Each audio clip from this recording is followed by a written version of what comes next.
welcome to another exciting episode of The Energy That Surrounds Us. I'm your host, Michael, joined by my co host, Michelle. She's smiling for all of you in radio world. Oh, hey guys. Thanks for showing up. Tonight, we have a really cool episode for you guys. Not that all of our episodes aren't cool, but we are joined tonight with the amazing Dr. Kimberly McGeorge. Yay. I'm excited for this show. We're excited you are here. And so, for everyone who's not aware of you or hasn't come across any of your workings, can you give a little bit of background? Yeah, sure. So I was born what they call partially awake, meaning I came in kind of with the knowledge that, this wasn't my first time here, and I didn't really know what was going on. Too bad I wasn't fully awake. It took me a long time to figure things out, and I'm still figuring things out. But hey, Christy. But from a child, I didn't know everybody didn't have psychic abilities or paranormal abilities. I saw colors and symbols around people. I didn't know it was called this, but I had a really strong ability to remote view naturally. I guess I had the ability then. I know I do now, but I guess I had the ability back then to open portals. So when I took a nap, I'd open portals in my ceiling and of my house and go travel and go out of body and wander around the galaxy and meet all kinds of good beings, bad beings, all kinds of human discarnates, go into different dimensions. Then I figured out not everybody was like me. So I kind of shut down, as many children, as you guys know, do, until I got out of my household that was very, very strict and religious. And when I went to college, I started kind of saying, okay, I can reveal tiny little bits of my psychic ability. And so as that really valued, which is weird because I was going to a Christian college. So it's kind of weird that my psychic abilities are really valued, but they were. I drew the attention of local law enforcement, and I worked on some cases back in the 80s. Just the occult and cults were really big, and they were developing their occult crime units. And I was outside Chicago. So it wasn't very glamorous, but I've worked on some cases with the local law enforcement and learned to do, I don't do them this way and I don't call them this, but back then I called them exorcisms. Now I would call them, gosh, I don't know. I can't believe I used to charge people a lot of money for that because now everybody's so jumped all the time, which we could talk about if you wanted. We've discovered through technology, there's human discarnates in people all the time, including me. And so, what we used to think is this, Rosemary's Baby movie is really a lot more common than we think. But back then, I did the big kind of Catholic Christian exorcism thing. And I started doing that when I was 20, became pretty well known in the paranormal. I was a number of groups all over the world and countries, psychic medium. I don't know. I'm sure you guys know Shane Pittman of the Holzer Files. I was his psychic medium. I always say before he got me behind, unfortunately. I haven't talked to him in a while, but I'm really happy for him that he made it big. And so, yeah, that's kind of my story and mini, at least the paranormal part. Oh, you made it big too, though. In a different way. Yes, you're right. Correct.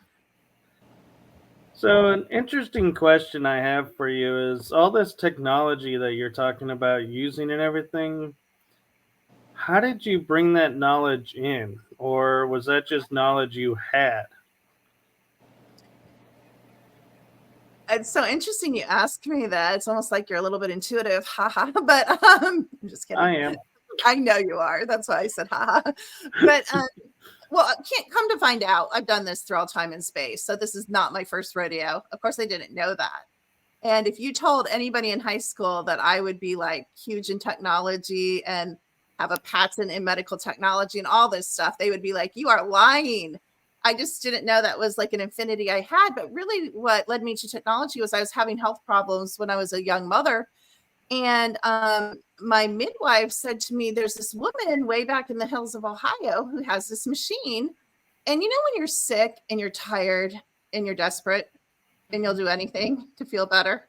So they're like, she's like, well, you have to drive an hour, and she doesn't have any degrees, and she just has this machine. I'm like, I don't care what it is. If it can make me feel better, I'm there. Right. So Yeah. I went on this machine. And the first time I went on this machine, even though she didn't use it like I ended up using it, or I don't think she was just more like 3D about it than I ended up being.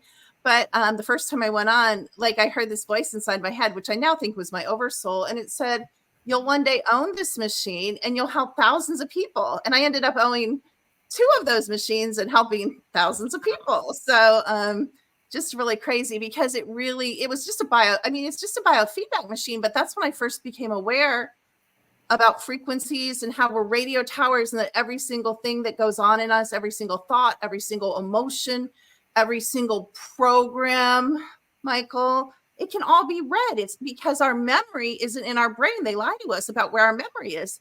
Our memories aren't in our brain. They're in our energy field. They're with our soul. So if you're a fire creation spirit and you're an eternal being, you carry all your memories with you. So what their technology does, it doesn't erase our memories. They can't take those from us. So, now one of the things I do is help people release their trauma and start to remember, so they can remember who they are through all time and space. And of course, all time is now and non-local. So you can also look at your future lives, which is super cool. Right. So, Kimberly, I'm going to point out that when you were talking about the memories, I don't think they wanted that information out, because you totally froze out, and your no words came through. It's like before, it's like your image would kind of freeze, but we could still hear you. Mm-hmm. But they totally were no words, nothing. You sound like me, Michael. I'm always talking about they.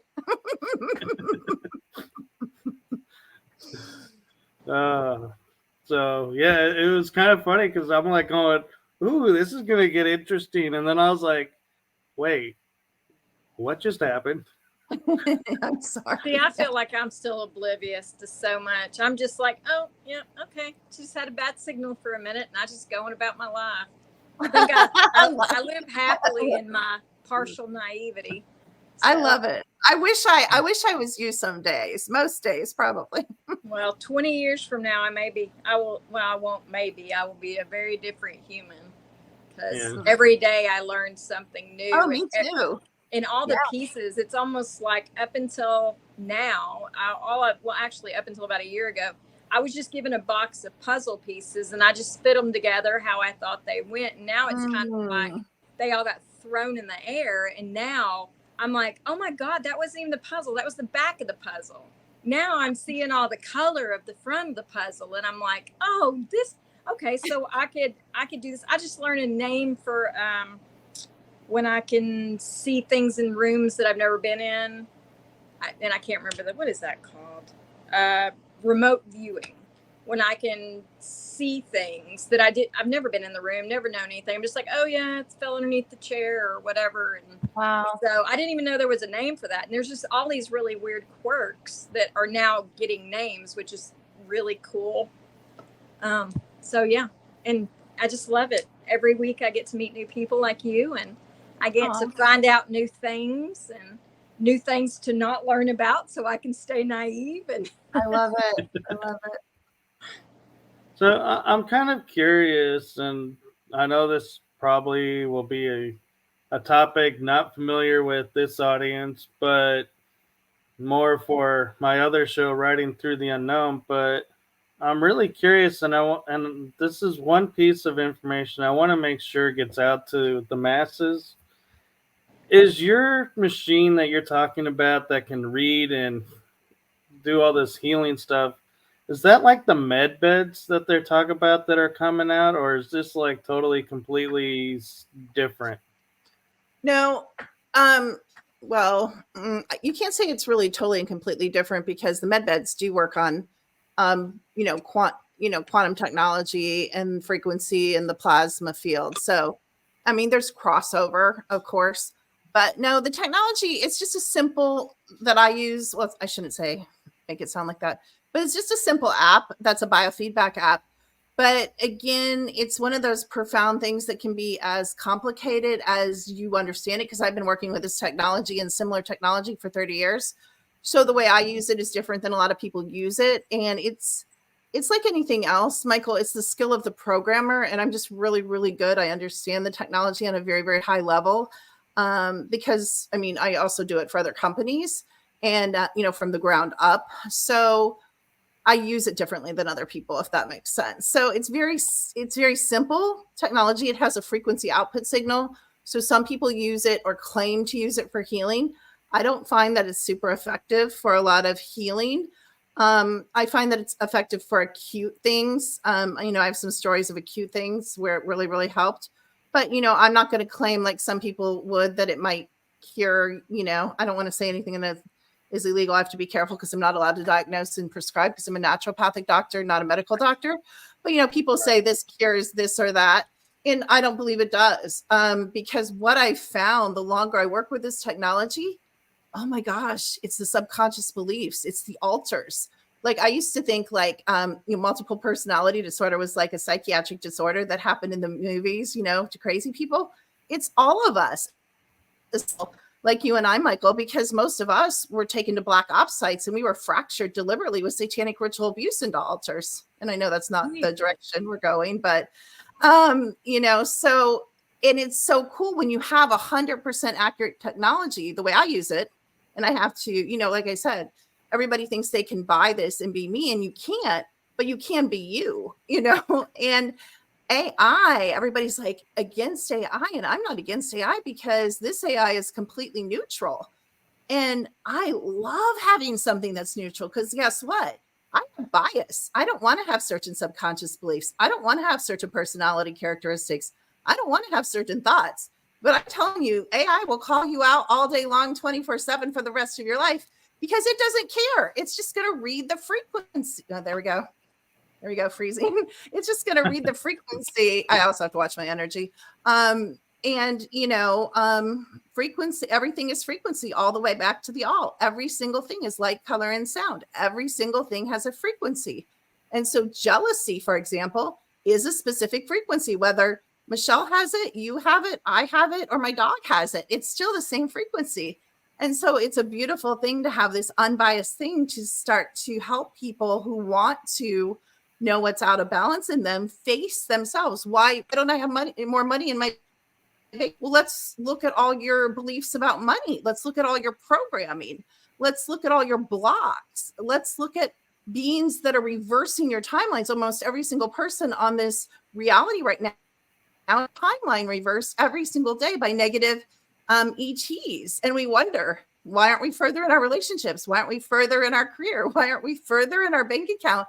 Because there's what I like is it starts to make the invisible visible, and it's 100% accurate.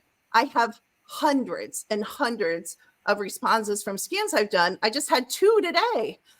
One girl, it's so funny, they buy a scan, but no one wants to believe it. So she went to her chiropractor and she had him muscle test every single thing I told her on the scan. I'm like, oh gosh, I can't wait to hear this, because muscle testing can be subjective. I used to teach it, so I know it has kind of a play to it. She's like, he agreed with every single thing you said. And I'm like, yep, 100% accurate. Who can say that? I don't know a lot of people, but I can say it. Right. But because it's not me, you are 100% accurate. Michelle's 100% accurate. And my field is 100% accurate about what's going on in me. So I call myself the lazy psychic because I have help now. I love that. The lazy psychic. Question for you. We were talking about it before you came on earlier backstage, but for me, everything in my life is done by vibration.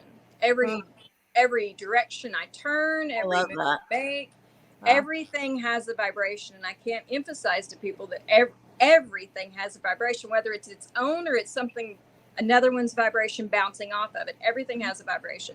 So you say frequency, and that makes like a person like me a little bit nervous because vibration can actually be painful to me, like the bass in a speaker in a car, or even some people's voices will hit a certain frequency that is actually, I just want to run or beat them. either way, because it just goes, it hits a certain part of me that's just horrible. I think You talk about the frequencies of your machine. Would that affect a person like myself could it affect us in a negative way? Or, I mean, how does that work?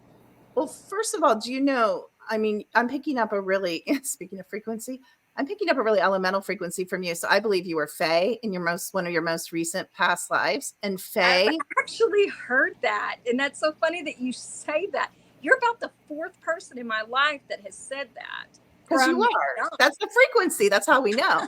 And that's why I'm not the only one saying it, because it's like broadcasting off you like crazy. But Fae are, you just said like a typical Fae, like what a Fae would say, because Fae, you know, they are tiny. They're very tiny. They're very delicate, and they're very, very magical and very sensitive. And so that doesn't surprise me. So no, the frequencies aren't harmful. Could they irritate you? Yes. You know, I don't use the frequency output very much. I give balancing tracks, so I use it a little bit. But I use it mainly as a diagnostic tool to help people remember and teach them how to reconnect to their power and let them know kind of aware of what they need to work on in their life, and, you know, what they need to do, you know, as simple as, are you dehydrated? You know, drink more water. And, you know, Did you say yeah. warm water? No, What? she said if you're dehydrated, Yeah. drink more water. Oh, Yeah, more. I thought you said warm. And I was like, I can't believe you said that, because I hate cold water. I hate cold water more than anything. It has to be warm or hot. It cannot be cold.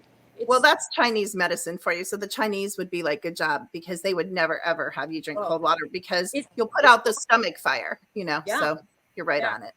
Oh, well, that's good. But I thought you said warm water. I was like, what? Say that again, because I just can't believe you said, because everyone's like, I can't believe you drink warm water. I'm like, I can't believe you're putting that cold into your hot body. That's like, it. It's like a shock right there. Yeah, the Eastern medicine people would be like, yep, you're right, because it's called putting out the stomach fire. You don't want to put out your stomach fire, because then you can't digest and break down your food. Yeah. Wow. Well, thank you for answering that. That's just, you blew my mind when you said Fae. I haven't heard that in so many years. I didn't even know what it meant until, you know, now. I wonder if that's why I enjoy the more whimsical, earthy, fun things. Like, I don't want to. Yeah, they're really childlike. They're really playful. I don't want to say they're naive, but the whole way you've been talking, you know, since we started the show, like kind of how you want to be in your own little world. I hate to say that's how Fae are, but that's how Fae are, because the Fae have such a magical world, and it's so connected to nature. They don't want, like, some of the stuff like we'll talk about, or you guys talk about, you know, the paranormal. They're just like, you know. Yeah. I've been called a paranormal snot before, but I don't mean to be. I just am like, but I love it. I love to get the answers. I love to help people. But as far as me, I'd rather go play outside in the leaves and the dirt and in harvest. This is the best time of the year when you can harvest flower seeds. Just go around harvesting all the time. You're so Fae. It's crazy. Well, it's not a bad thing. I'm glad. No, it's a good thing. I love a lot of good friends that are Fae. Some of the Faes are really fun to be around. He's not talking about me. Yeah, I don't think Michael likes to play in the woods like me. So, you'd be wrong on that one. Well, we'll see. We'll see how I'm not very outdoorsy, but I love the woods. So that's great that you can do that for people, and that you can identify all these fun things, and kind of makes you feel like you've found more parts of yourself that you didn't know you had lost until you hear them, and it's a register. Like, I knew that. I didn't know I knew that, but I knew that. And that makes sense. So it's so good that you can fill those blanks in for people like me who have so many blanks. We have the knowledge, but there's no strings to attach those things. So for people like you coming on here and other people to be able to connect these little bitty, I don't know, vines together to make it make sense is great. So going back to the paranormal, I'm going to say I just saw your screen blink and something black dart across your screen. I might actually have to really rewatch this one to go back. Even see that. But yeah, I saw it. It was like a black bar over your right shoulder, and it went like this and just darted Whose? across. And Mine there or was like Kimberly? over Kimberly. I Hmm. didn't see I anything. saw my screen freeze, but it was frozen for a while, so I didn't Huh. see anything. I'm not surprised though. There's tons of stuff. Yeah. When I get Can I ask you excited, guys a weird things question? happen. Sure. Yeah. You guys are like talk to more people than I do about the paranormal. So I want to ask you a question of something I've observed for the past year. I don't know why I didn't notice it before. I'm sure it was there before. So every time I go in Airbnbs, every time I go into hotels, and every time I go into my bedroom, which has, do you guys know what I mean when I say Walmart blinds? Like the typical blinds that you turn the thing and, Yeah, you know, the little white one. Right. they're like $5 or $10 or $20. Like they're not expensive. Yeah. Like I have great blinds, you know, beautiful linen blinds in all my house, like my bedroom. I never replace my Walmart blinds. I'm just lazy. So every time I'll go in my bedroom and I'll close my Walmart blinds, and then I'll like go in my bathroom, take a shower, whatever, and I'll come out, and I could send you guys pictures, and the slats are messed up, like a lot, like up high, down low. And sometimes I'll turn my back and I'll hear those slats go open. Oh, And man.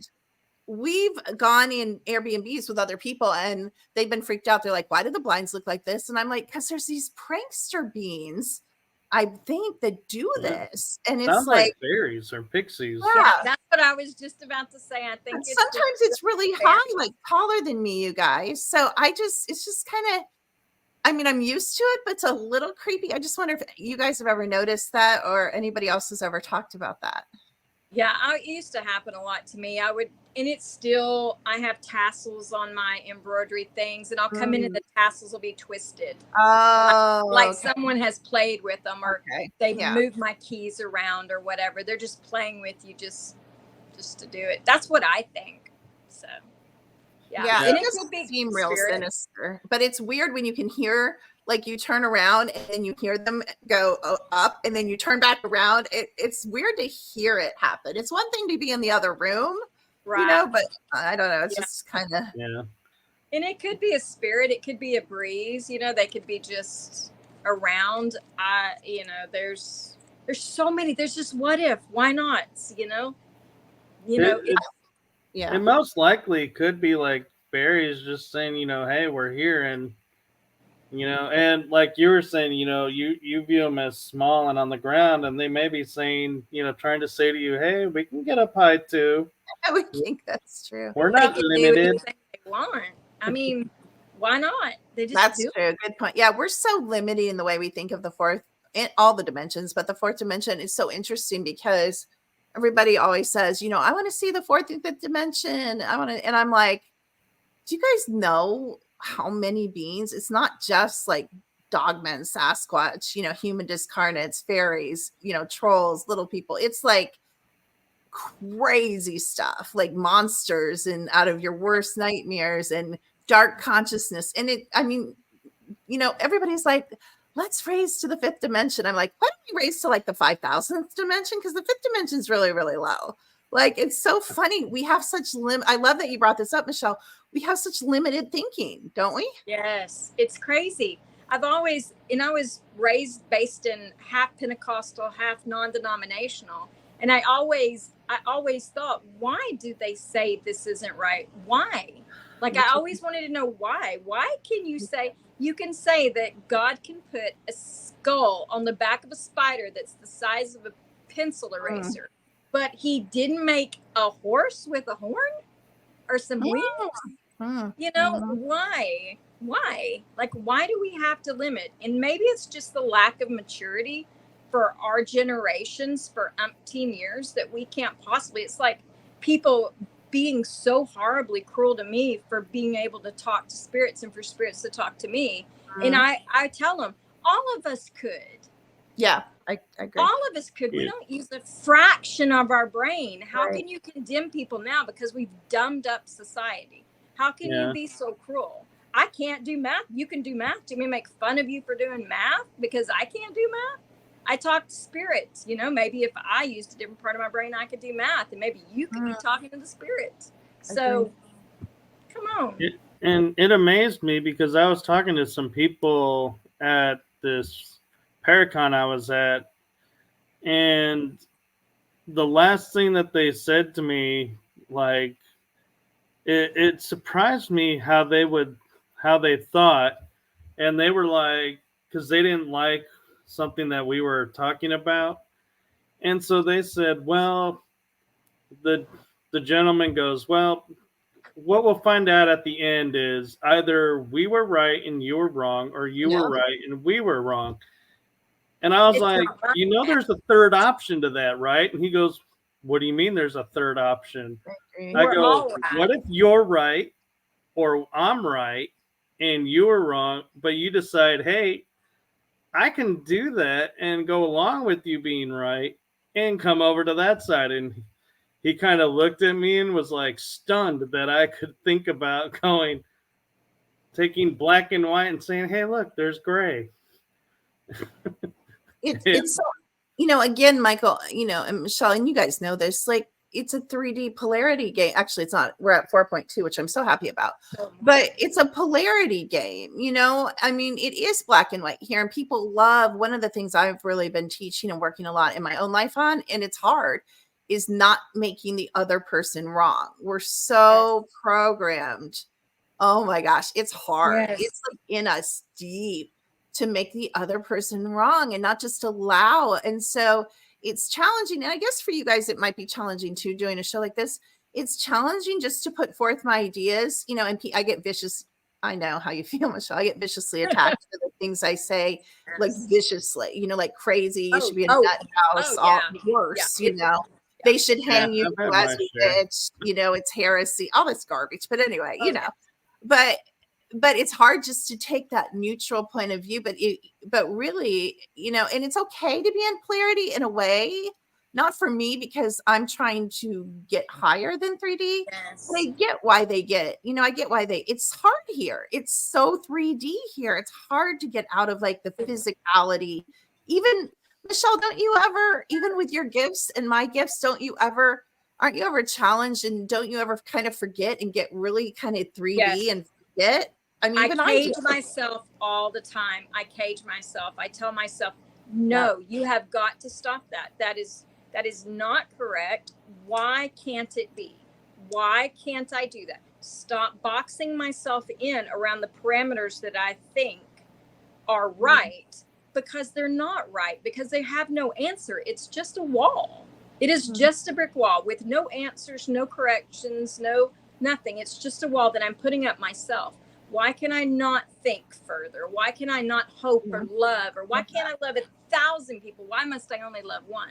I love that. The limitless, trying to be limitless and bring that into your reality with practical application is challenging. The limitless. And I even found that shockingly, and I'm sure I will get many, many messages on this one, but even my view on monogamy has really changed. Oh my gosh, I love that. I'm sorry. This is exciting. Other than my daughters, who, of course, they're awake and, so we're really close and we have these conversations. Oh my gosh, I was raised, Christian. Oh yeah. I have totally changed my views on monogamy. Completely. Marriage, dating is really challenging. Everything. When I say, well, this is how I believe, and they're like, whoa, I don't think I can do that. I'm like, well, no, I'm with you. And it's interesting because for me, it's like where you guys say you saw the walls and would be like, stop. Me, I was like, I looked at them kind of like Stargate shows the wormhole where they stick their finger in it, like pulls out. And to me, that's what I was like. I would see the wall and I'd be like touching it and going, well, apparently I can go through this wall. So what's on the other side? And I'd be like halfway through and going, well, wait, if I go all the way through, how am I going to relate to these people? So I would find myself staying halfway through. Like I would be one side on seeing one thing and the other side saying, no, we got to keep our focus here because if we're going to describe this, we got to be able to relate to these people. So it's like I always find myself right in the middle. No, not me.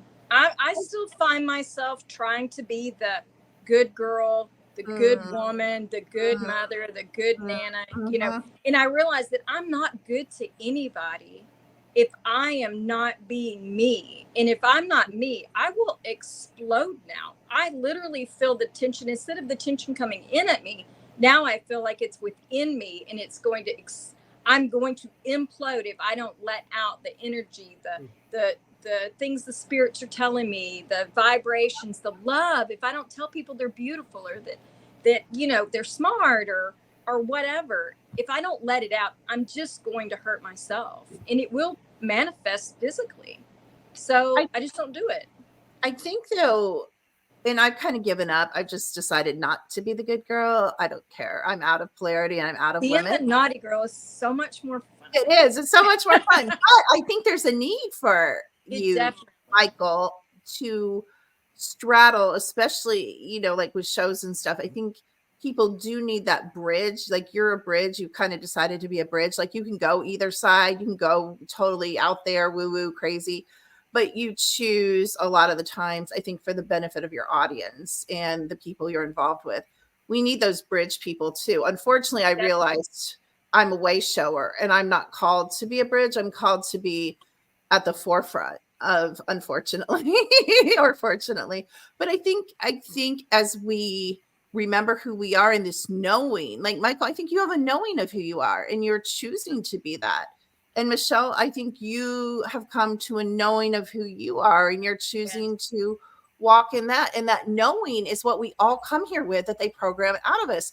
The knowing is our highest psychic ability that we all have. And I'm trying, you know, instead of saying I want to see spirits, I'm not saying that's not great. Sometimes it is, sometimes it's not, as you know, Michelle, or talk or be a medium or do this or do that. But we all have this natural knowing that is so right and so strong. Every single person that is, you know, a fire creation being that has a soul, they're so. Oh, that was definitely. It's higher than channeling, because that's when you're connecting with your oversoul and your all time, all space self. And that's when you're being the all, is when you're in your knowing. Right. And when I was channeling for a little while, I would channel for a group of friends that, you know, I trusted and were open to, you know, who or what you could be channeling. And it kind of made me laugh inside, but at the same time it gave me like a really great validation of, I could hear my voice change, but I was not present. I was off in like their world where they're in our world talking. And when it was over, one of my friends came up to me and they said, I could tell you were actually channeling. And I was like, well, of course I was channeling, but how could you tell? I was like, I'm thinking they saw me leave and whoever came in, and they go, your eyes changed. And I was like, Wow. okay, you can't change your eyes. I'm Oh, like, I eyes can change. change the color, but you can't change the Ooh, eyes.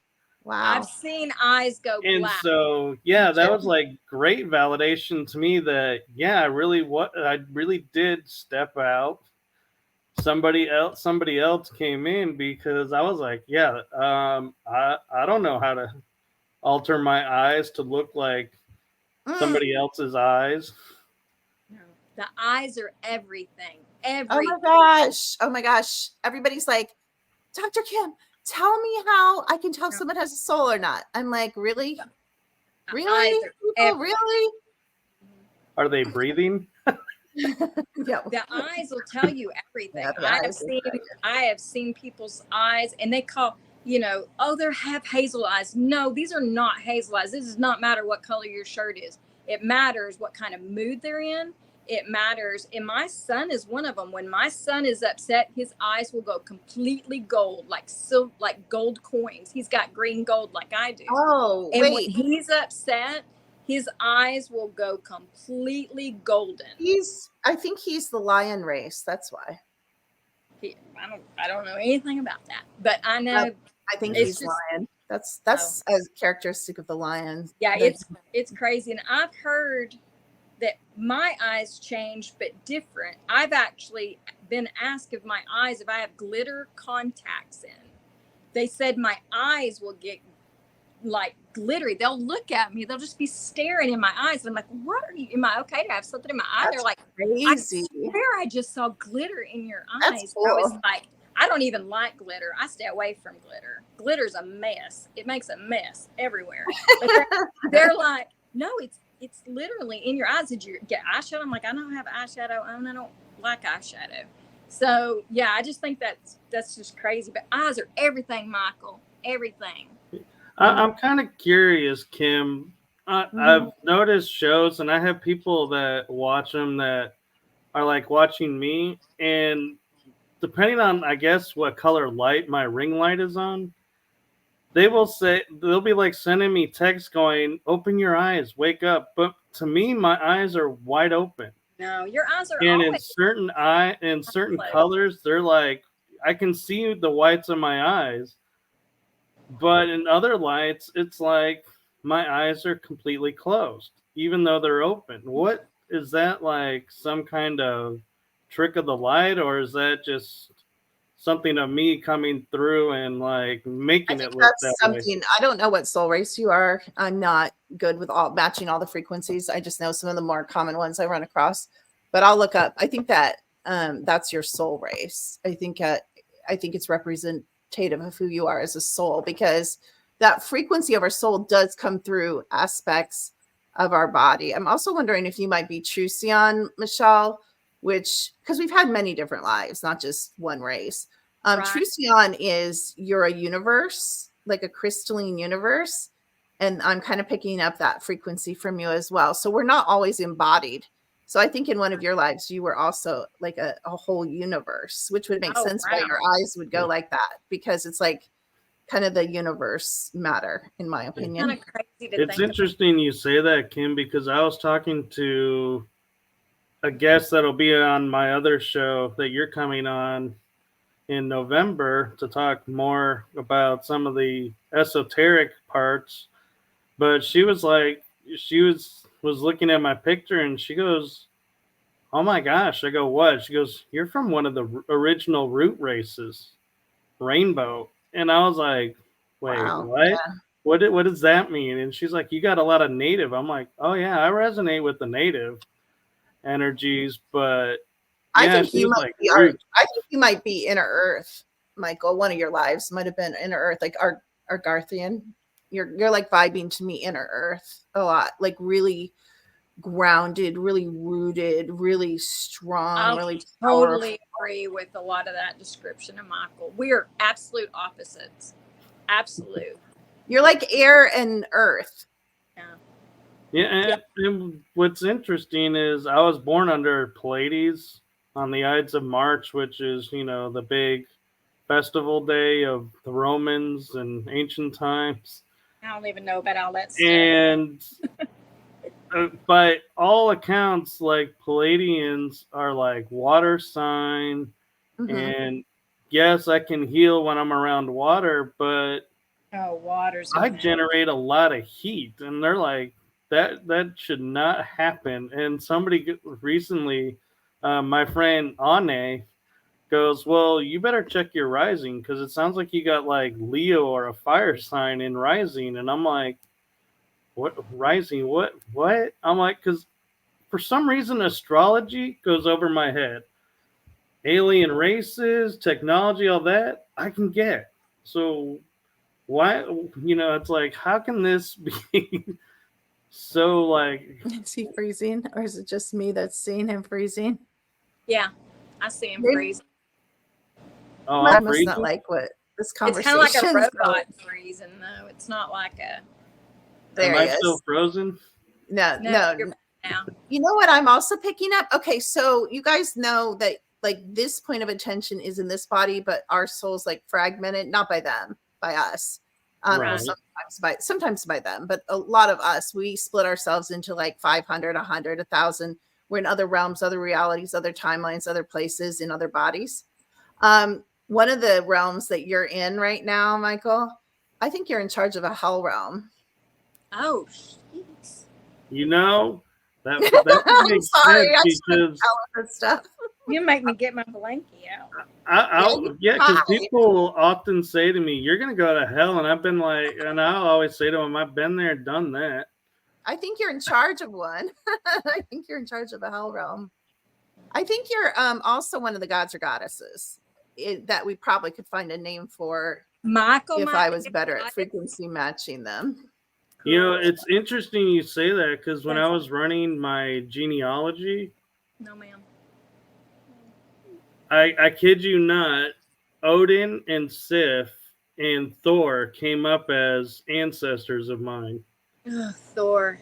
And and at first I was like, no way. But then I was like, I went back and thought about it. I was like, you know, the Norse gods are the only gods that were viewed as humans that ascended up. And so it was like, interesting that that would be my ancestor. You To have me, a the Norse gods are the only ones that really make sense. Like it makes sense. Like when I hear the other things, like I love a lot of the other ones, but like my brain understands that one. And I don't know, just because I have Scottish genetics or what it is, but that one makes sense. It makes sense. I mean, you know, the Thor, I know about Thor and Zeus, you know, the basic ones. Those make sense. But there's so many though. I mean, know. Yeah. there's hundreds. I mean, I don't mean the ones that are No. you know how there's like the same name in like different Yeah. cultures. I mean, there's hundreds literally, not just the Wow. ones that, you know. So sometimes people are there's- like, you know, can you tell me the god or goddess I am? And I'm like, I don't know them all. Like I would have to I have to do a lot of research sometimes because everybody just thinks they're the major ones, but there's a lot of gods and goddesses that aren't major that people are, you know. seeing Oh, go the ahead, other Mike. thing too is everybody assumes the Norse gods were only in the Norse areas. The Oh. Egyptian gods were only in Egypt. Right. And I was doing I forget what it was called, but we were supposed to go back and doing a visualization of the creation of the soul. Wow. And I was like, so I went back, and the only two images that I saw that I could make heads or tails of, like you were saying, you know, there's so many, but the two that I could like resonate to was Isis and Thor.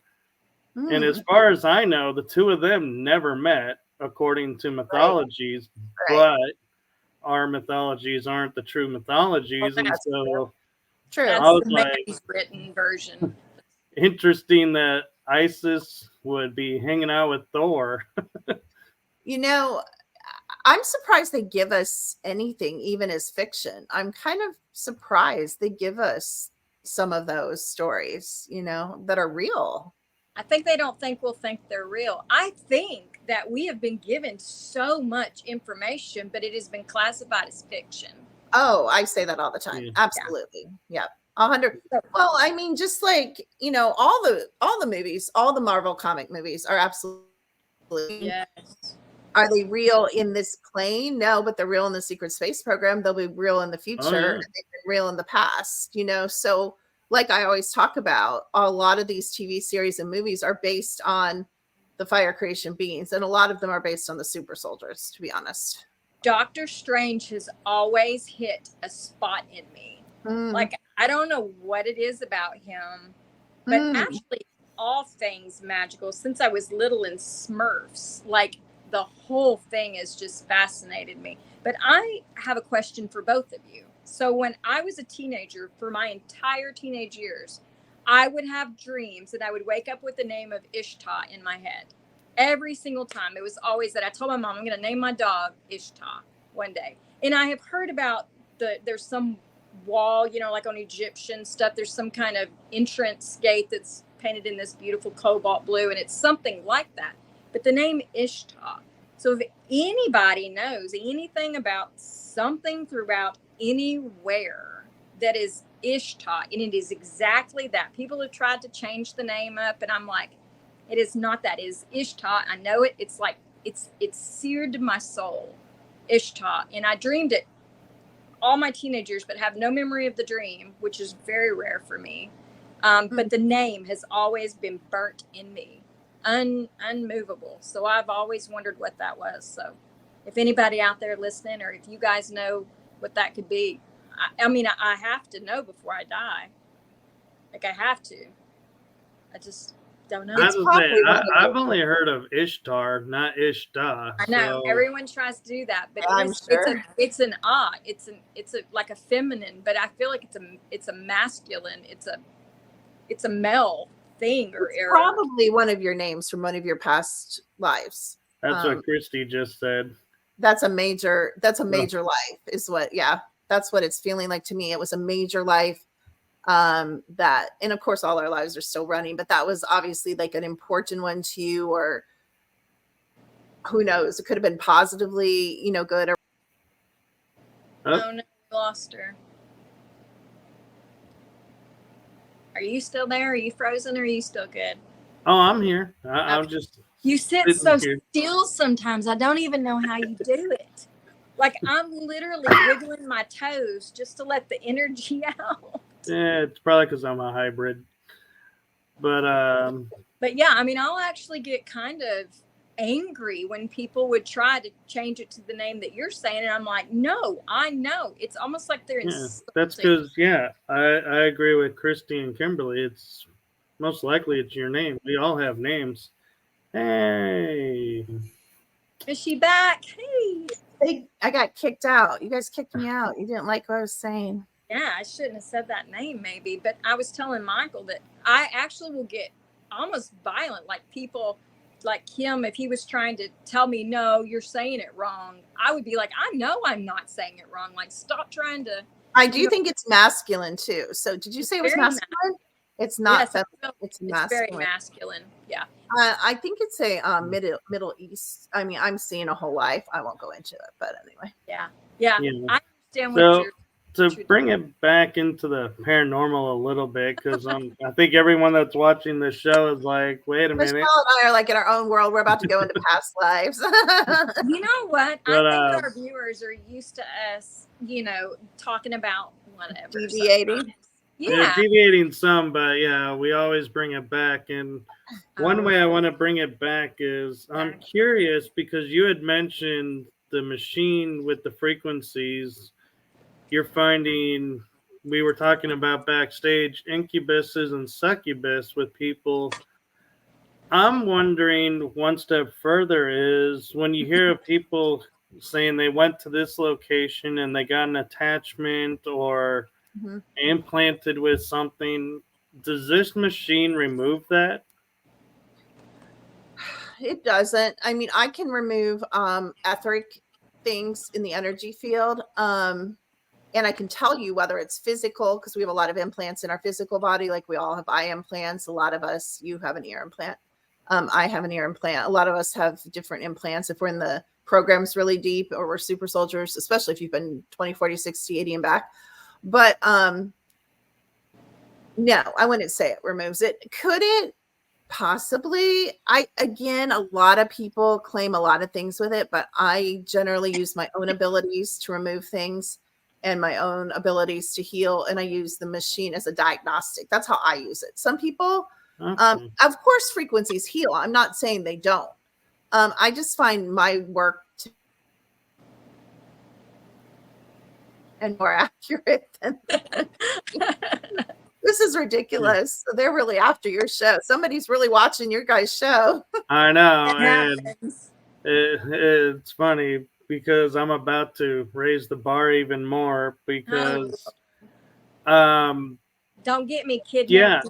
Yeah. I want you to talk about how you said the studies that you've done where you found that almost everyone has incubus and succubus attached to them. I think that's something people ought to hear and know about. And explain what they are, because I don't know. Well, I'm not going to go into the detail like you kind of went into when we were talking off, backstage. But basically, they come in pretending in your dreams, in your lucid dreams, and you don't even have to remember them. But they actually come and have different kinds of sexual relations with you. And it's not necessarily everybody's like, well, men come to, one comes to women, one comes to men. That's not what we found at all. It doesn't matter. They take different guises. They take different forms. but it's not about sex. So they're using sex to harvest energy. They're using sex to steal your abilities. It's not about sex. They're using sex because we're so sexualized. Right. And everybody's like, oh, I don't watch porn, or I don't look at porn. You don't have to. It's not even about that. But I mean, Netflix itself, for goodness gracious, is practically porn. I mean, just our whole society saturated with, you know, you don't have to cruise in the dark web to attract an incubus succubus, but there's so many entrances to our energy field. I think, and I haven't figured this all out. So, and I'm going to be really blunt right now, and I'm probably going to become very unpopular in 1 second, but I don't agree with a lot of Nathan Gillis's conclusions either. He thinks he's the expert on incubus succubus. And I know Nathan, and he's spoken in my groups, and I like him, but I don't agree with him, because I think there's a difference in researching by reading manuscripts of other people's experiences and running thousands of people's energy and seeing the same thing come up, that every night people are being, you know, harassed. I mean, I'm not going to say it, but there's family members that struggle with this a lot in my family even. And I think that's what really started it. I started to call family members, and I started running them on my normal clients, and I was shocked. I mean, I wasn't looking for it. I wasn't trying to do a study on it, but I have that prison break mind where I can analyze a lot of data into data points. Right. And I couldn't help but notice, including in my own life. And the weird thing about succubus incubus, and I'm going to challenge your audience about everything. Start being more conscious of your body when you go to bed. Like, look at your body, like do it, you know, when you get out of the shower, like, look, okay, my arms look like this, my face looks like this, my chest looks like this, my legs look like this, even your private parts, I wash down there, it's clean. Because I'm telling you, people wake up with hairs that aren't theirs, if you guys know what I mean, in their private areas. Some of that's from the secret space program, because they take you bodily. And of course, you may choose to have sex with your wife or husband on Mars. You know what I'm saying, Michael? I do. Some of it's legitimate and good or whatever, but some of it you're being raped or you're being used. And some of it is incubus succubus coming in your bedroom doing that crap in your own bed. But we have got to stop being stupid. We have to start understanding what this place is. This place is an force game. Not just the military, any ET race positive, any T. I mean, we are sitting ducks. And that's what this place is. It is open. And yes, there's some stuff you can combat. Yes, there's some stuff you can revoke. But this is how I always explain this place. People are like, why can't you stop? If you know all this stuff and you know this and you're connected and you're so powerful and blah, blah, blah, why can't you stop them taking you at night? You know why? It's like going and playing Call of Duty and said, why isn't this game little, you know, bunny through the forest? Why do we have to kill people playing Call of Duty? This game is a nightmare level hell realm game. By being here, this is what happens here. If you don't want to be here, choose something different in your next life, you guys. Go play little rainbow ponies, you know? Michael loves being a super soldier, I hate to tell you. I love being a super soldier, I hate to tell you. Michelle would not, and she is not a super soldier, so it doesn't matter. Yeah, I don't think I actually, I hear all this stuff and I think, I just don't feel like that's my place. Like I feel, I dream of a list that I'm on, but it's not that kind of list. It's not, I hold hands. I bring people with me. I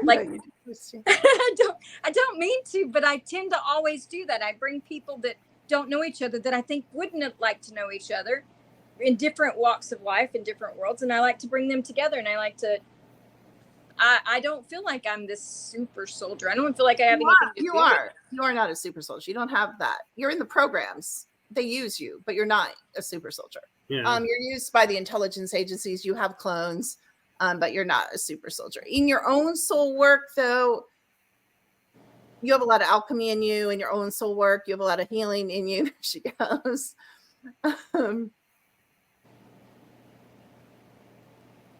yeah, and I'm kind of wondering, Kim, as we're talking about all this, like, I grew up seeing shadow figures. To me, I was never afraid of shadow figures. It was like, I mean, I could look out of the corner of my eye and see like three of them in a hall. Me too. And I was just like, that's normal.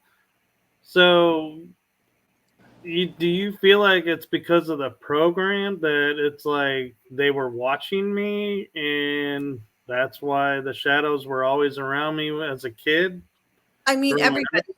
everybody who's a super soldier or high level up in the programs has a military remote viewer in their house at all times. So that could have been part of it. I also think you had memory of your abilities, and before this life, you had recovered some of those abilities. So you came in with abilities that were partially open. They didn't totally shut them down or mind wipe you or memory wipe you from your abilities. So I think it's a mix. I mean, you've been in the program since you were, born, probably. So they've been messing with you. So I'm sure it's a mix. I think it's a mix of your own abilities, seeing the fourth and fifth dimensions. Because also, I haven't met a super soldier that isn't used for their psi abilities. And if you're being used at night for your psi abilities, you will have present daytime psi abilities that you might not be using them, but you could use. And you have abilities. I mean, you talk about Right. channeling. Not That everybody. makes me sad. I can That travel makes me between so sad. dimensions. Yeah, you have lots of abilities that you have access to in the daytime. And so they're definitely using those abilities at Yeah. night. There is one ability though that I really wish I could utilize in this world, and I'm sure it's just my brain that's holding me back. And an anime that I watch, Bleach, I love how they coined the term of it is flash step. It's where it's like you're here and then you're by thought, you're instantly over somewhere else. I love that. And I'm like, and I would always be like walking somewhere and going, oh man, I'm running a few minutes late. Hold up. And I'm like, damn, it doesn't work. And it's like, I'll try to flash step. And it's like, No, why you should won't it keep work? trying. And I'm sure, because I'm reading your field, I'm sure you have access to bi, tri, and quad and more locating, because I can do that. So you can stay in this body and stay here and project your consciousness, even to a form that somebody else could see. So to me, that's a close kin to that ability. I would practice that, what I'm talking about. And I believe you're very close to doing what you're talking about. Okay. Normally, I wouldn't be asking this in this show, but Christy has really piqued my interest. Am I connected with GHW Bush in the SSP? Oh, Um, I wouldn't even know how to look that up. it's more a frequency like in your field. I do think there's been some projects or programs that you're involved in. I don't think like only or by any means or mainly, but yeah, I do think there's probably a connection. I don't know what all that is, but I just got really scared when y'all started talking about that stuff. So It's really icky. It's a really icky connection. I don't like it. I'm really sick to my stomach. Yeah, that's it. That's Yeah. it. Really, that's the kind of connection we're talking about. It's a really. I don't know what it is, but I don't like it. Yeah. And so, another question I have for you, Kim, and hopefully this will break that connection for you, Michelle, is Thank you, please. I went through a deal when I went through regression, and I was given the choice of, with past lives, you know how everybody's mind has them behind a door. I opted to leave the door open because I wanted to know. My dreams, my visions, my everything was red for several months to probably almost a year before I started seeing other colors. Would that be bleed through from the programs? Yeah, more than likely.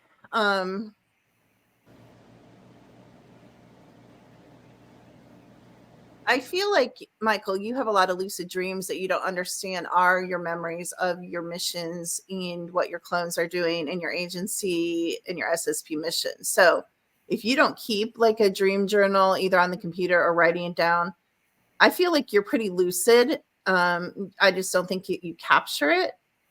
So I would do that because you're going to get a lot of information and a lot. You talk about pieces. You're going to get huge pieces. You're pretty lucid. I feel like when I look at you, it looks like some of your programming is breaking. I don't know why. I don't know what you do so that it breaks, or maybe your soul family's helping you, but it seems like some of your programming is breaking and you can recapture quite a bit of your memory. Yeah, because and I think that's true because I was like 10 and I was talking to my parents about an AI war. And I was like, Oh, who the electric wars. You were in the electric. I was, and I was in Orion, the Orion Wars. Oh yeah, yeah. Oh, I You're love that word. And Such a good word. my favorite moment that's a bleed through was is I was telling my parents that we were fighting a war and we were knights, like the Jedi Knights, yeah. Oh wow. Yeah.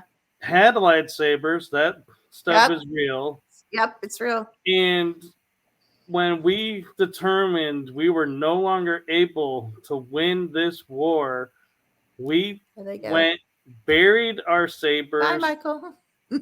went into hiding, They're like, and no. it was. And then I saw the movie Star Wars Return, The Rise of Skywalker, and that scene when she buried the lightsabers, I had tears in my eyes and going, "That's Aw. what we did." That was like I was watching myself doing that. Yeah. When I watched Star Wars, I cried. I don't know how old I was. I was under 12, but still. Star Wars isn't really a movie you cry through the whole thing. I cried through all Star Wars. It was like my life. And then I found out it was my life. So it was so weird. Because Wow. you know, Michael, that not this is hard to explain. So the Jedi's in all time, all space. So any reality that you see, the kind of Star Wars Jedi thing, the Jedi frequency is the highest frequency a soul can hold next to the all, and only those frequencies are allowed to be Jedi. Wow. Is everybody froze now but me? No, I'm froze still because I was like trying to think, how did I get Why am picked I for the only that? one not freezing? I'm getting a little jealous. No, here. you were freezing. You froze on mine. You Oh, froze a was lot. Everybody's I been was like, freezing. I'm getting a on mine. little jealous here. No, I you're don't know. frozen. No, Actually, I don't. hasn't I she don't frozen, get Michael? jealous. She's frozen. She's froze a couple of times, I but wish I could get jealous. I can't get jealous. It's like impossible. I can get alpha, but I can't get jealous. I just can't get jealous. I would like to get jealous. No, you don't. You don't want to be jealous. It no, looks fun. It looks very stressful. Actually. No, it's Uh, super intense. Jealousy yes. leads you to the worst things, in my opinion, of any I mean, emotion. I'm either really nice or I'm really stabby. There's no middle ground there. No, it's just the life you came from. You were a high level healer. So Oh, that's funny because my friend who saw one of my past lives before it actually broke through to me, he said you weren't the top, but you were right below, and you assisted the one above you, but you healed. You were the one people came to that you talked to, and you'd calm them down, and you were that I don't even know the word for it. yeah, you were just a really I just have to call it high level healer who was very much in the flow and very balanced. So you're not coming from a life of violence or jealousy. You're coming from a life of being very centered and very calm and very healing. So that's going to spill over into this life. That's good. Yeah. I'm kind of wondering if that's not why everything is so chaotic now, because everything is like someone threw a match in the fireworks. And so everything is just coming at me so fast. I'm trying to process everything, but it all makes sense, but it's just so much so fast. And now I'm just pure chaos because I can't process all these truths all at once. Yeah. So I'm going to say right now, Kimberly, I am really looking forward to our episode on Writing Through the Unknown where we can delve into this more. And I'm looking forward to the episode with Christy too, because I'm getting like, I'm enjoying that Writing Through the Unknown because it's like every person I talk to is like giving me pieces of the puzzle. Yeah. And it's like helping me piece together like why I remember things and why I think about things differently. Like, one example is tying it, going back into paranormal is I hear a disembodied voice. I go to the voice. It's like I feel drawn to go to the voice. If I hear a noise somewhere, I run to the noise. I want to know what it is. Versus, I'll see people like going, "Oh my gosh, there was, some kid was talking in there, and there's nobody else in there, and you Oh, see I'm him not running going. out of the building." And I'm like, "Why are you running? No. This is what we're here for." And it's like I have no fear of it.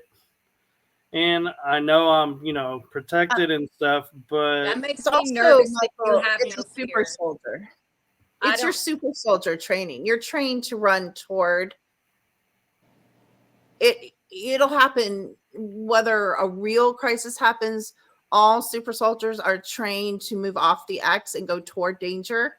I chased somebody that broke into my garage who was high on drugs down the street in my bare feet with no gun because it's muscle memory. That's how we're trained. So whether it's paranormal or whether it's real life danger, we're going to react going toward it because we're muscle memory trained by the Secret Space Program.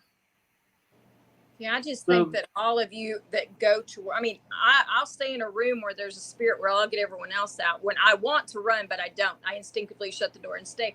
But I don't understand this lack of fear because there are things to be scared of. You're not scared of them, Michael, totally. But you need to be scared of them because they will steal things from inside you. No, but we're trained to be. Also, Michael, you and I both, I shouldn't say this, but it's true. So you and I both have a degree of numbness in our emotions. That's also a training of being a soldier. I know. I'm like, people will try to get me angry, and it takes forever for me to get angry. Or it's the programs. If they want me to cry, I'm like, if something happens to me, I will not cry. But if something happens to somebody else, oh my gosh, I could start tearing up in a heartbeat.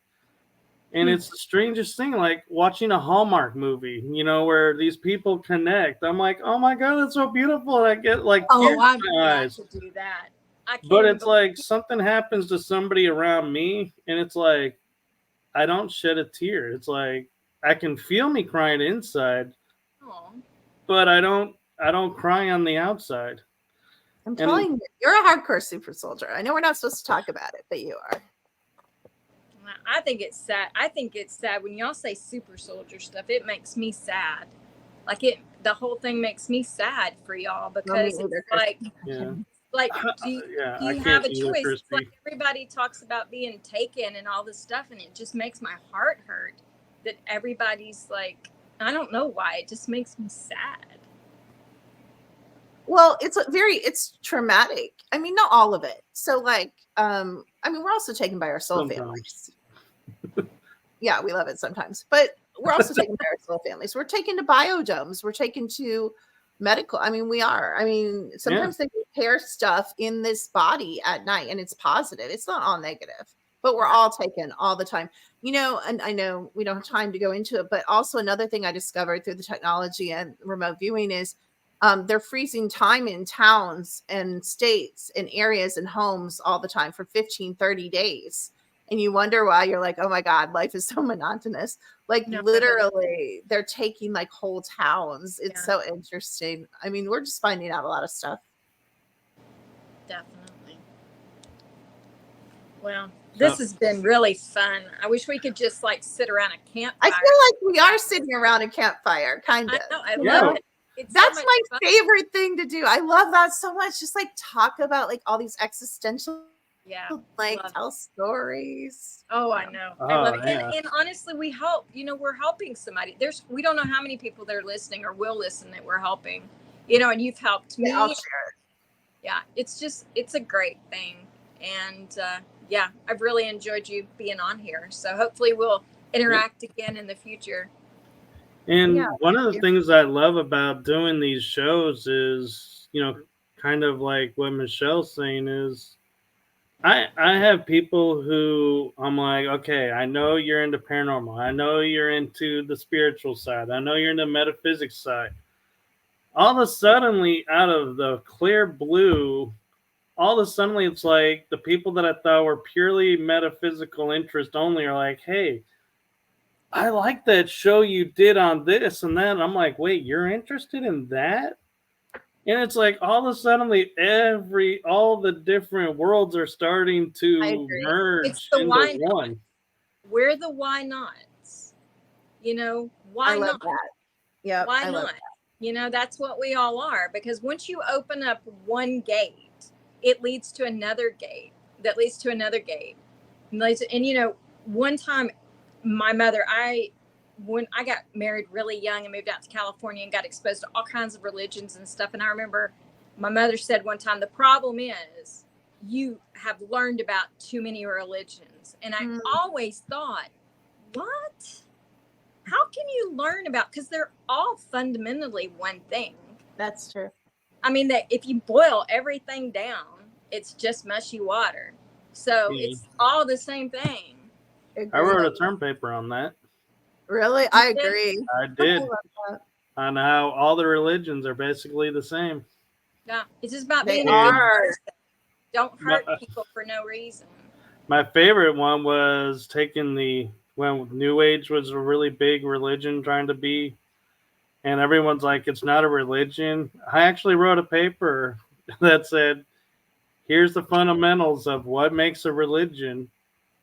Here's the New Age.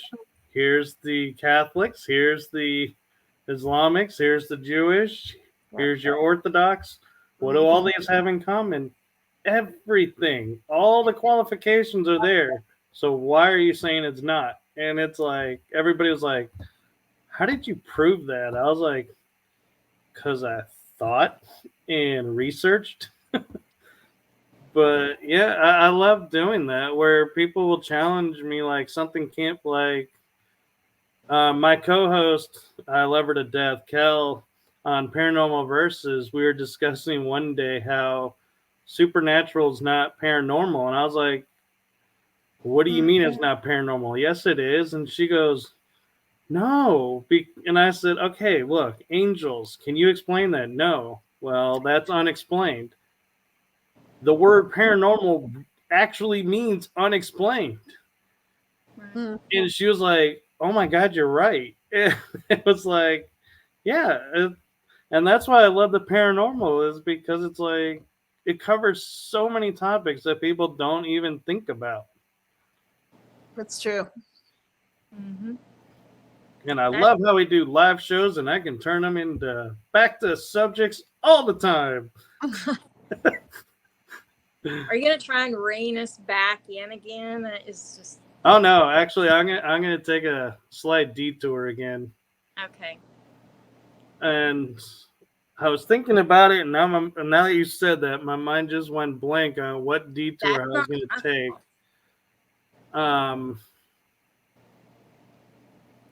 And oh man, and it was about being the. I was gonna see if it was attached to the programming that we go through. Shoot, I'll have to try and remember for the next show because we're already 15 minutes over, and sorry. I apologize. I wasn't watching the show. I got caught up in the conversations, but yeah, thank you for coming on. And I gotta say, I love doing these live shows, and I'll tell Michelle all the time, for full transparency, I don't write questions for the guests. No, he doesn't. That's great. Wow, that's impressive. I like to make them conversational, and when you said this is like a conversation, I love hearing that because it feels like my intentions coming through, and I love to see where the show goes. Like, we were discussing backstage, we were not going to talk about probably half of what this show was about. And where did it go? It went there. Oh, sorry.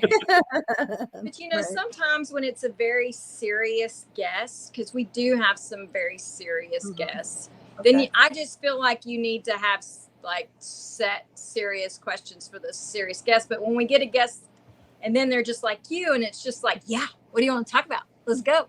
And you know, that's the good stuff. I really like that. I like that's my favorite. My favorite is when I forget I'm on a show, and some of the time I forgot I was on a show. I thought I was just talking to you guys. Yeah, chilling with friends. Yeah. Yep. Yeah. The good stuff. Organic. Everything is better when it's organic. I agree.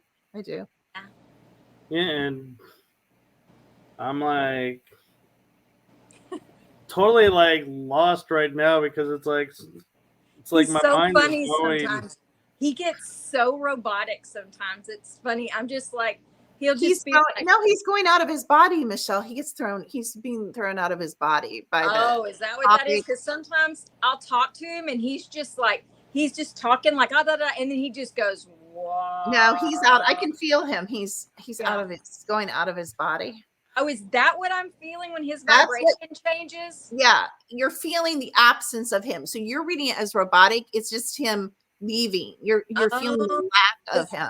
Because it's like his moods are changing, so it throws his vibration off, and I'm like, what is he doing? I bet if we sat here live 15 more minutes, no, 5, I give it 5 minutes, I bet he'd almost go into channel. That's crazy. See, and I don't do that. I hear the channeling thing, and I hear that people say channeling, but I don't know if I channel. Like, I see things in my head. I describe people in my head. I don't think you channel. I think you and I are more like, I don't channel. You and I operate differently. We go get the information. It's hard to explain. Or I just sit here and they just bring it. Yeah. I'm the hunted, not the hunter when it comes to spirits. I don't look for them. They just are always Oh, same here. That's what happens to me. That's so weird. They're like, oh, you're a hunter, you hunt ghosts. I'm like, nope, I'm the prey. I'm their prey. They just, Christy's like, come back. I want to see who comes in. No, I don't want him to come back. I want to see who comes into Michael. Come on. It's totally different. So, actually, it's kind of funny because as you were saying that, I could feel the energy around my hand getting really cold. Like there's a portal opening around my hand. And yeah, I could feel myself sliding back and forth. He's a totally different person. He's extremely the straight line when he does it. What straight. What I'm feeling like is going in. Oh, I remember now. Okay. Welcome back. The Akashics and information like that. I'm like, I have seen, I've been in the hall and I have memories of being in the hall and being able to see my book. Excuse me.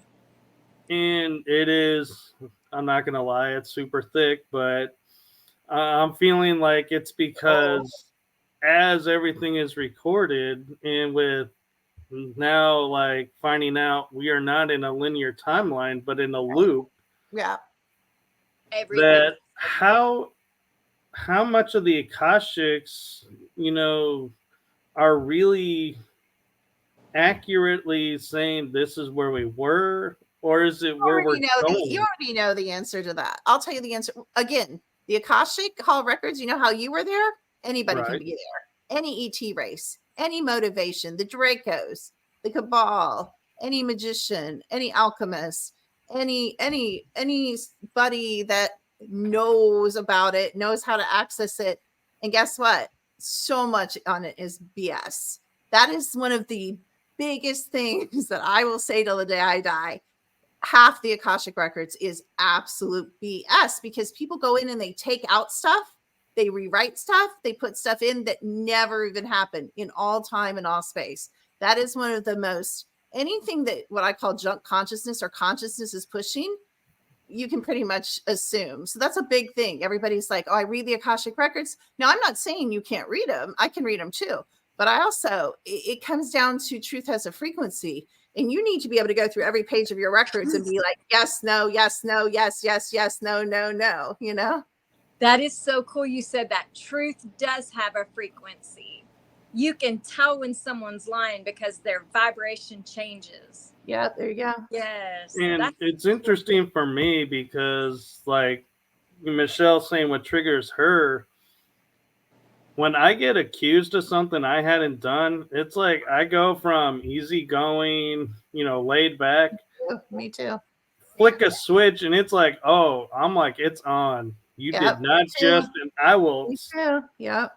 It's like, and I know it freaks people out and it scares people, and I've lost some friends over it that I was like I cared for dearly because it's like you were saying, my emotions will shut down the second you falsely accuse me of something. I mean, You're like, bye it's like bye, goodbye. it's Don't over. listen It's to like you. done.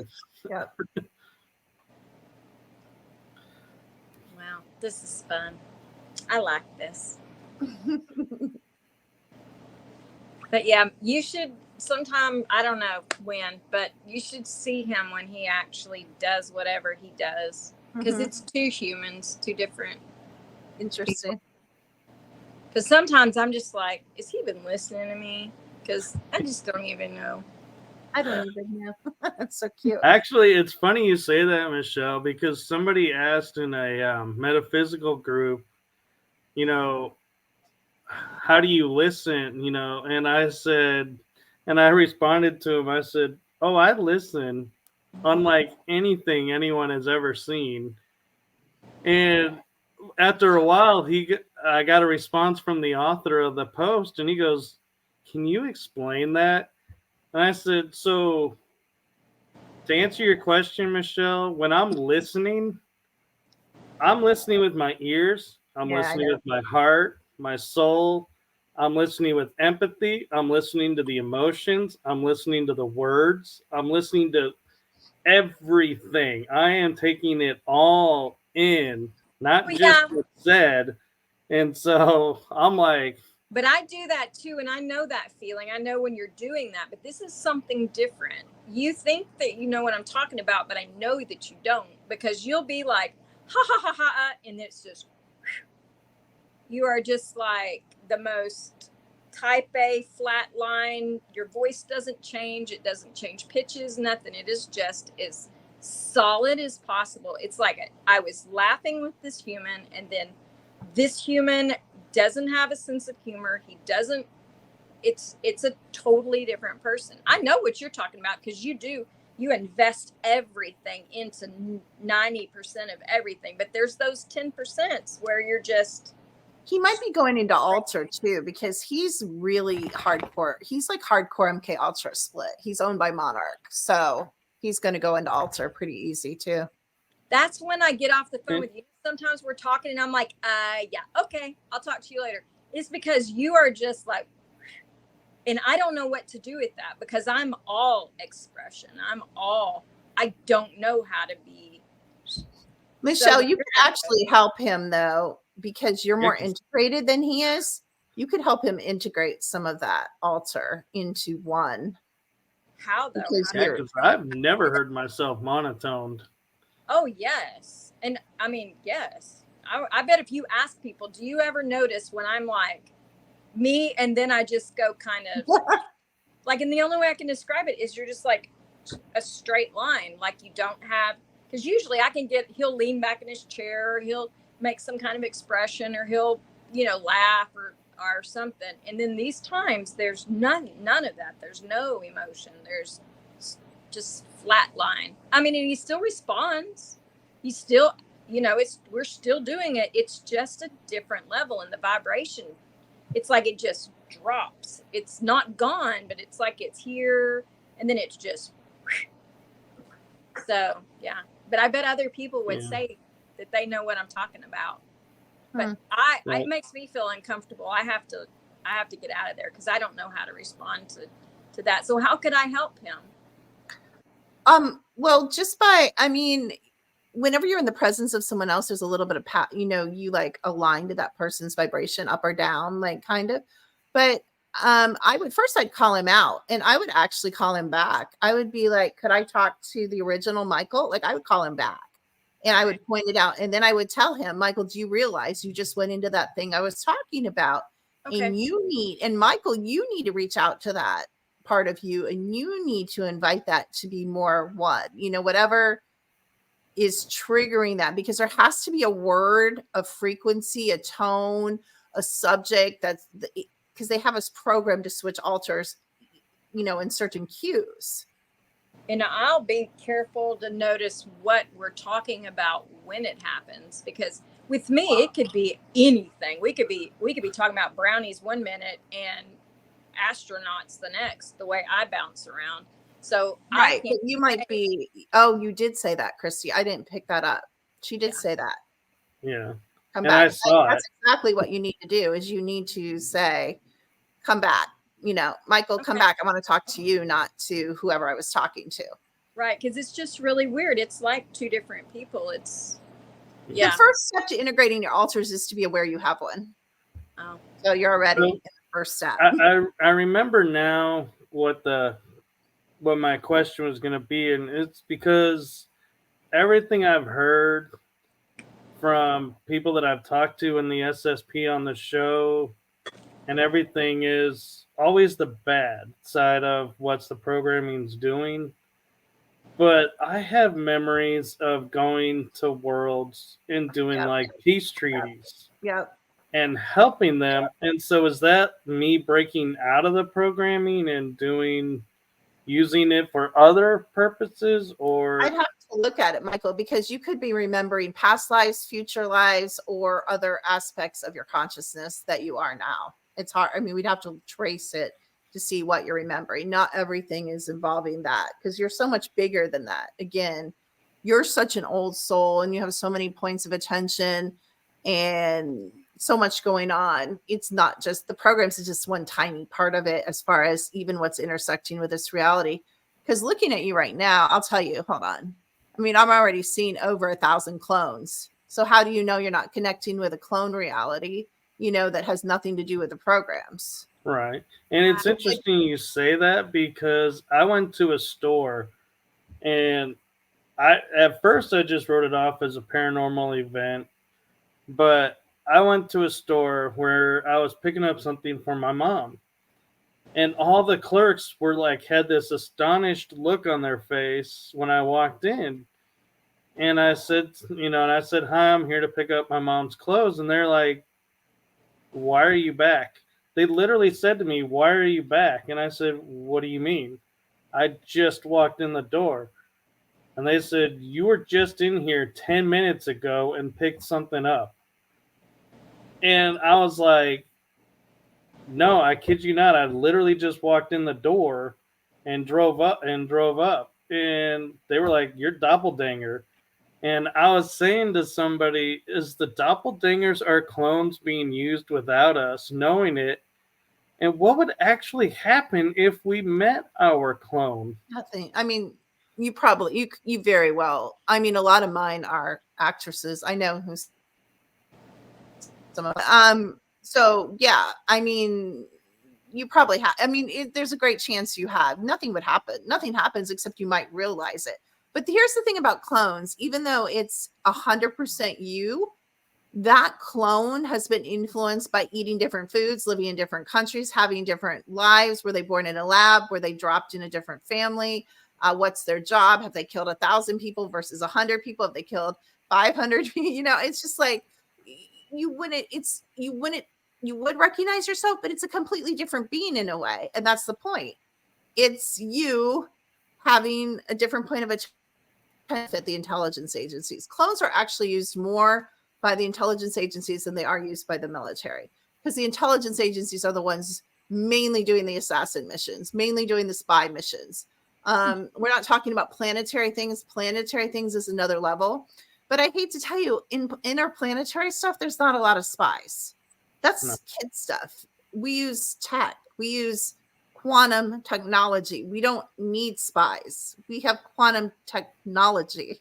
So a lot of the spy and assassin stuff is happening in the game realms and realms like this. Very gritty 3D, kind of things where you're killing people and you're doing assassin missions. So a lot of the otherworldly stuff is going to be either past memories, future memories, secret space stuff, but not necessarily. I think again, it's what you go back to what you said, Michelle. It's the limitations. Not everything is secret space. Not everything is past lives. Not everything is future lives. Not everything is like everything is everything. yeah. Why not? Why not? Mm. And we can trace it and sort it, but we just assume, and we have to start assuming. We're never going to work together and get information about how to make this a better place if we don't work together and stop fighting each other. You're right. Yes. Wrong. Over nothing. Right. Yeah. People fight over nothing. Like I can't even see the base. Like arguments are the stupidest thing, because you start out with one thing and you end up not That's knowing true. what you started Yeah. fighting about. That's Like what is the point in it? I just don't get it. But I had a question for y'all. Well- How did y'all know that y'all did all this super soldier stuff? Like, how would I figure out what I do? Like, I don't feel like I do stuff like that. I feel like I do something very different. Like, how did you figure that out? I mean, I didn't even know anything about it. And I read James Rink's book and started watching Super Soldier, and it was about them until it goes back to that Nelly. I'm like, I'll tell you what was life-changing for me. Okay. The 20, 40, 60, 80 and back thing. Because when I heard someone talk about that, I'm like, that happened to me. Because when I was in elementary school, I had the most adult mind with the weirdest memories of anyone. I'm like, Yeah. and I am like, and I felt so crazy. And they say that's a very almost exact of how you feel when they take you and then drop you back. Like, so you've lived this, like 80-year life, like doing all this stuff wherever, it's not just Mars. And then they drop you back and you feel absolutely crazy as like a kindergartner or a fourth grader. And that's not normal. Like, and so I kind of started putting together and then having memories. And then because I have 100% accurate technology, here's the thing. Here's the lie. That everything's a mystery. Nothing's a mystery. 100% of anything about anyone can be known, past, present, and future, in all time, all space, all the way back to the all. Period. It's all frequency. It can all be read. Yes, So it can all be read. If you have the ability to read it, which I have a great ability, so do you. So do both of you. But Really? also, yeah, because if you can read frequency, you can read frequency. You can read Oh, frequency. everything. Yeah. Everything. You can My read frequency in the past. You can read frequency in the secret space program. You can read frequency in another reality or another timeline. It's the same thing. But we also have technology. So my technology can read anything, any person, any being, any place. And, I mean, it's based on my knowledge and who I am as a being that programs it. But still, I mean, all can be known. And so all this BS that we can't know, we can know. We can know who's lying. And that's why I'm a danger. That's why I haven't gone into the secret space community, Christy, because I'm a danger to that community. Because I'm telling you right now, and hear me, Michelle, run this frequency. Okay. 75% of that community is absolute lying, BS, and false memories. 75%. There is so much misinformation in that community. Not to say it's not a valid community. I'm not like Shane the Bruner, who's like, oh, there's no secret space program. It's in your imagination. Okay, Mr. CIA, thanks. Why don't you go cash your check? I mean, he is. He's a paid agent of the intelligence agencies. So, yeah. I'm not like him, but I am saying there's a lot of liars. There's a lot of mentally ill people. And I do mean truly mentally ill people that do not have real memories. And there's a lot of glory hounds. There's a lot of people that like the attention. And there's a lot of people that just make crap up. They don't have a memory. They don't have a psychic bone in their body. Not that they couldn't. And some of them are soulless, and some of them are paid by the agencies. It's a very corrupted community. All the communities are, including consciousness, including paranormal. They're all corrupt. Yeah. Oh yeah. And that's the thing, is these people, they try to lie to me, and I feel their vibration, everything. The minute a person is getting close to me, I have already started feeling their vibration. And when they get close to me, just within a few minutes, I have already picked exactly how their vibration works. And then they stand there and lie to me and tell me, oh, I'm gifted. I'm gifted. I'm like, a gifted liar. You're a gifted liar. That's what you are. See, you're the technology. Ultimately, we are the technology. AI came from us, not the reverse, so you're your own technology, if that makes sense, And I feel bad for them, though. I'm not happy that they're lying to me, but I feel bad that they feel they have to lie, when if they would just touch some different parts of themselves, they could do things. I agree. They just feel themselves full of fakeness that they can't find the reality. So it's sad. I feel bad for them. I mean, I would still want to throat punch them, but I still feel bad for them. I mean, so Yeah, it irritates me. I mean, the paranormal community, the Bigfoot community irritates me. All the communities irritate me, but it's a journey. I try not to let it, because it is. everybody's on their own journey, and that's why they're here. And a lot of those people, and I know you might not agree, Michael, but a lot of people don't have souls. A lot of people are NPCs. So a lot of it I doesn't matter. believe that. I don't want to Absolutely. get distracted by them either, and let them get me all. Oh no, I've come across some people that I'm like, I would enter the room and I'd start walking towards them, and I would be like, there's absolutely nothing to you. I can sense, I can read nothing, and turn around and change course and be like, I'm not even going to engage you. And I felt people who I can feel how they have cut their soul loose and traded it. I can feel it. I can feel it like you see in those movies where the angels have had their wings ripped off. That's how their soul is. That's how their spot is. It's ripped and it's severed, and they don't have one. Wow. I mean, it's frightening, because what did they want? And it's power. It's always power. It's greed, and it's power, and it's money, and it's all of that. And they have severed their soul from their whole being. They're hollow, and it makes my insides shake. I hate it when I come across Michelle, I want to ask you something real quick. Sorry. Yeah. Have you ever met? I meet a lot of these, and unfortunately, recently, or kind of recently, the past couple of years, I call it a dying soul, or almost walking out soul. Do you run across that where they're kind of barely there? They're kind of like on their way out. See, to me, it's like a wilted plant. Yeah. It's like if they were a body of sand, and it had all gotten away except that one little. Yeah, that's a good explanation. I call it a dying campfire. Like there's just a couple embers left. Like it's like dying out, and it's not like going back up. It's just like, it's kind of. I think it's funny how you think of fire and you're a soldier, and I think of a plant or a sand. Yeah, you're fair though. That's you're elemental. Yeah, for sure. Everything, but yeah, I definitely see that, and I'm noticing the more and more people's souls are gone. Thank you. Nobody's listening to me. I tell people, I used to think it was aliens, the people with no vibration, and then now that I've came into this new thing, which I knew the 46th year would be a lot for me, and my 47th is going to be even greater. But I knew something, and this year I've really started getting the visuals of their everything. Like it's not like I'm seeing blood. It's not like I'm seeing all this stuff. Yeah. I'm just seeing this and smelling it. I'm smelling these things. This rot. Yeah, about a third of all scans I do, they're asking me what their soul family is, and I'm like, you don't have a soul, so and they're like, what type of fire creation I am? And I'm like, non-existent. I mean, I don't tell them that. I'm afraid that we're going to come across these kids who are these TikTokers, these Instagrammers who are putting everything out, and it's all a facade. I'm afraid that we're going to come across in a few years, when these kids are maturing into their mid-20s, their 30s. I'm afraid we're going to have a whole world of soulless.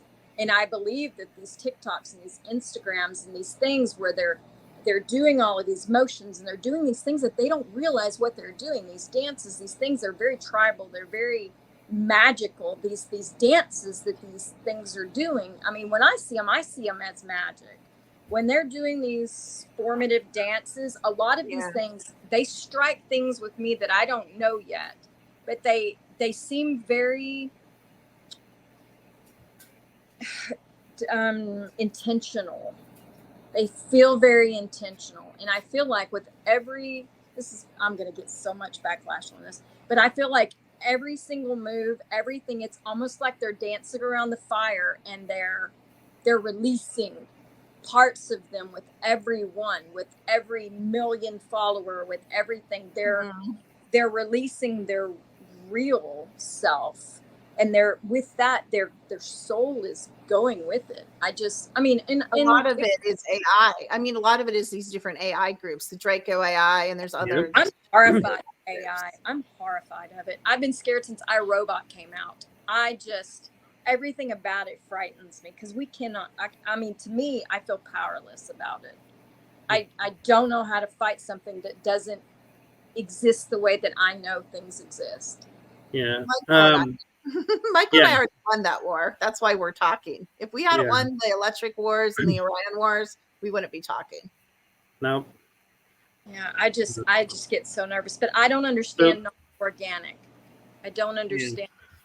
So one thing I want to ask you, Kimberly, before we go, because it is getting really late. I need to go to bed, kids. I'm old. You're young. Kids can stay up. I need to go to bed. Oh no, I'm feeling it too. I was talking with another person in the program, and I have one memory in particular that I'm curious if you and Christy have ever encountered. I was in space in one of my flagship ships. Excuse me. And we were approaching a gate, and something was coming through. Mm-hmm. And I looked at everybody and I said, "I got this." I go up onto the ship. Mind you, we're in outer space. Start walking on the ship. Yeah. And I look at the gate and just raise my hand and raise my arm like this and just point my hand out, and everything coming through started going back. It's like we never fired a weapon. Yeah. And I was like, I'm wondering now, is that a memory from like programming days, or is that like my other part of my soul coming through and saying, look, this is what we can do? You can do that. That is, you've done it many times. You've done it thousands of times in trillions of years, in many scenarios, in many bodies, in many lives, in many situations. You know, you have that. It's memory. It's that knowing that I was talking about, Michael. It's knowing the extent of your powers and some of those specifics of what you've used and how you've used them. That is cool because it just felt like so natural and like because I wasn't even worried. Thousands of times. We already know. And it was like it didn't even dawn on me. I'm walking in outer space and wouldn't be able to breathe. It was like it was like I didn't care. It was like I guess I knew I could breathe anyway. It's not like they tell us that, but you know that. That's why I keep saying, I don't know if you've heard me. If you ever watch this again, you'll hear times where I say, Michael, because I can tell that you have. I can read it in your. I can read it in your field. That what you know. No, I've been hearing it, and it's like I can, and a lot of what you've been saying, it's like I could feel it resonating through everything, and it's like when I get those moments, it's like, yeah, I know. It's like the universe put this show in this moment for this reason. I believe that. I do too. For all of us, I think we all three and Christy got something out of it. Like I think everyone that listens, will get something out of it. But the three of us, I think, kind of a divine type of an appointment. And I don't know about you guys, but the last 6 months, everything is intensified. The vibrations have intensified. The visions have intensified. I've noticed that. Everything. Yeah, and I hate to tell you, Michelle, but brace yourself because it ain't over yet. We're just on the tip of the iceberg of that. It's going to go far. And I am okay with that because I now have more knowledge and I know the people to go to get more knowledge. So I'm better with it. But if this had happened when I was in my 20s, I'd have checked myself into the psych ward. I mean, I was already scared I had schizophrenia by hearing the voices because that's all I knew. You hear voices, you got schizophrenia. So I had no idea it was spirit chatter. No idea until I was in my 30s. I went through absolute hell in my 20s thinking I was insane, praying to God that I could just keep it together to get my kids raised. Yep. And then there. when I realized it, I was like, oh, and now I'm just on and on. But it is, I don't know. I don't know. It's a lot. Yeah. It's just a lot to process. But I'm excited because I feel more like me now than I ever have. Like I feel like my wings are free. You know, I can fly anywhere I want. And I've always dreamed about jumping like a gazelle. I can feel that feeling in my body. Like it's just, wow. oh, it's amazing. And I feel that now. It's just amazing. Like it's so good. And I'm so glad. Michelle, though, Kinda the funny. elementals, though, you really need, I hope you reach out to them. Like you talk about, like, I know discarnates, but do you reach out to the elementals and the fae and the little people and Oh, the yeah. Sasquatch and the dogmen? Because Yeah. I feel, okay, because I feel like they really. In fact, everyone laughs at me because if I were to pick a man, like he would be the largest, furriest man ever. Like I'm like a squatchy lover. I love squatches. Like I 6'5", 7 foot, completely covered in fur. Perfect. You're Like if cracking you can, me up, girl. I've Yeah. got Covered some. in Come over to fur. my house. I've got some in the woods for you. in fact, my last husband, one of the things that I loved the most about it because he had hair on his knees. Like, oh my gosh, I can't stand that. That's hilarious. I love it. I love it. I just love it. There's not a You're man tall enough hilarious. Oh my or hairy God. enough. Like, yeah. I Although know Mike's like, no, that doesn't surprise me. I've kind of sensed that a while ago. oh yeah. But I'm gonna have shirts that say I love bearded, tattooed men. So yeah, That's hilarious. I love it. it's great. It's funny. Like Kimberly was, I heard asking who I was gonna bring in, and my hand keeps getting colder and colder, and I finally got what they wanted me to say, and now it's warmed back up to normal.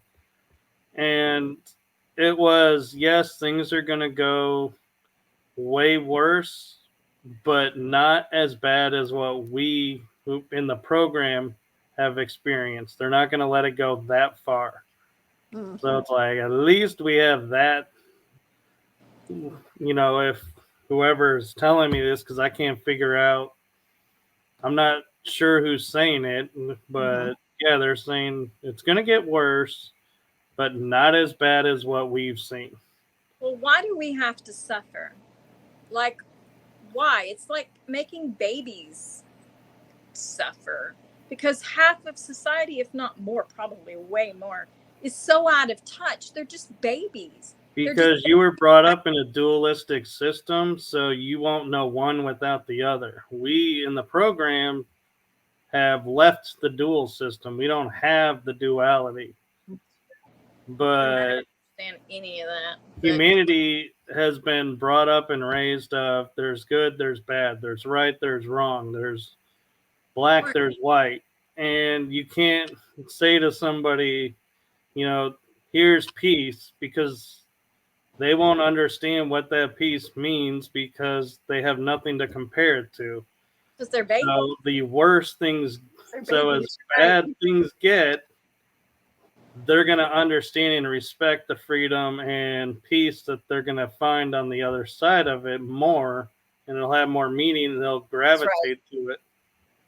Well, that's partly why we come here, Michelle. We come here, those that have chosen to come here, which most of us have in one way or another. We come here because we are all powerful and we're all wise, and we know that, and we want the contrast. We want some suffering so that when we figure out the game and win it here, we're like, okay, we're going to go back to that happy life. But I guarantee you, we're going to choose unhappy lives again because we're eternal beings and we're not going to be bored. We're going to choose other challenges for ourselves, whether battles or whether creation. This isn't it, kids. This isn't the worst of it. Or, we're going to die many deaths. We're going to love many people. We're going to, unless we choose to go back to the all, which is always a choice, we're going to live many lives and experience many pleasures and many pains. I don't know. I just don't want anybody to suffer. But you can choose when you leave this life, too, to go back to a fae world where, unless it's, well, but But It's the hottest of fires brings the greatest of growth. So and also it's pleasurable. I always say I didn't start living till I was 43. My life was hell up until the age of 43 in this reality. The contrast makes me get up every day and almost be in like so much joy I can't handle it because I had that 43 years of hell. So there's something really delicious in that contrast, and we know that as an ancient soul. I don't think if I And go and I can choose to be Fae, I just think I'll just stay there. I don't I've think always, I yeah, think you're going to choose to be Fae next when you get out of the game. yeah, That's I don't my- think I'm made for all this. like Kimberly, I view Earth as the training grounds. This is where people come and train because I feel like it's the only world of its kind to where it's one of them. we Yeah. It is.